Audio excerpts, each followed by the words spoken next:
अस्सलामु अलैकुम वरहमतुल्लाहि वबरकातुहू। स्टूडेंट्स, क्या हाल है आपका? कैसे हैं सब लोग? जी, अल्लाह ताला आपको बेहतरीन सेहत की हालत में रखे, ईमान के बुलंद दर्जे पे पहुंचाए, इस मुबारक महीने की तमाम बरकतें और रहमतें समेटने की तौफीक अता फरमाए।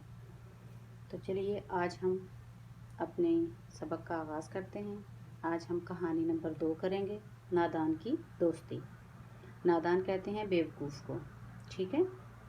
जहाँ जहाँ मुश्किल अल्फाज आएंगे मैं आपको वहाँ पे बताती जाऊँगी। एक दफ़ा का जिक्र है कि एक अमीर शख्स ने एक बंदर पाला हुआ था। वो हर वक्त बंदर को अपने साथ रखता। बंदर भी अपने आका से बहुत मानूस हो गया था। मानूस हो गया था यानी उसके साथ उसे भी प्यार हो गया था, अटैच हो गया था वो। एक दफ़ा अमीर सफ़र पर रवाना हुआ। उसने बंदर को भी हमरा लिया यानी साथ लिया। रास्ते में अमीर ने सस्ताने के लिए पड़ाव किया, यानी सस्ताने के लिए, आराम करने के लिए रुक गया, ठीक है। वो लेटा, उसे नींद आ गई और खराटे लेने लगा। बंदर पास बैठ गया और पंखा झोलने लगा ताकि अमीर के मुंह पर मक्खियां ना बैठें।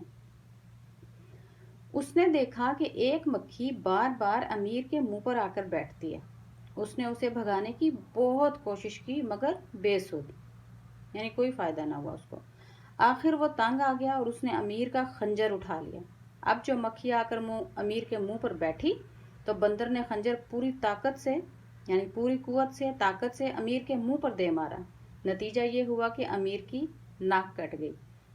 अमीर हड़बड़ा कर उठा, यानी घबरा के उठा तो देखा नाक से खून का फवारा छूट रहा है।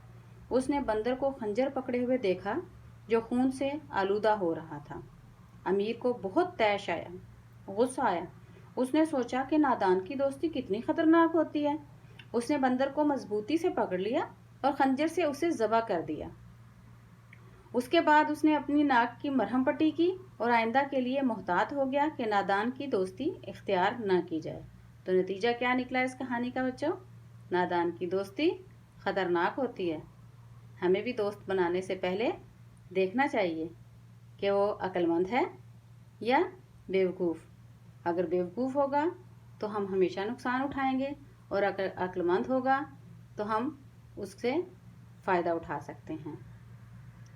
उसकी दोस्ती हमारे लिए फ़ायदेमंद साबित हो सकती है, ठीक है। तो ज़रूर आप लोग भी दोस्ती करने से पहले एक दूसरे को ज़रूर देखें कि आप किससे दोस्ती कर रहे हैं।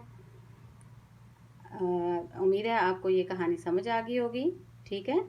इसको आप अपनी कॉपी में लिखिए और फिर मुझे ग्रुप में सेंड कर दीजिए। अस्सलाम वालेकुम वरहमतुल्लाहि वबरकातुहू।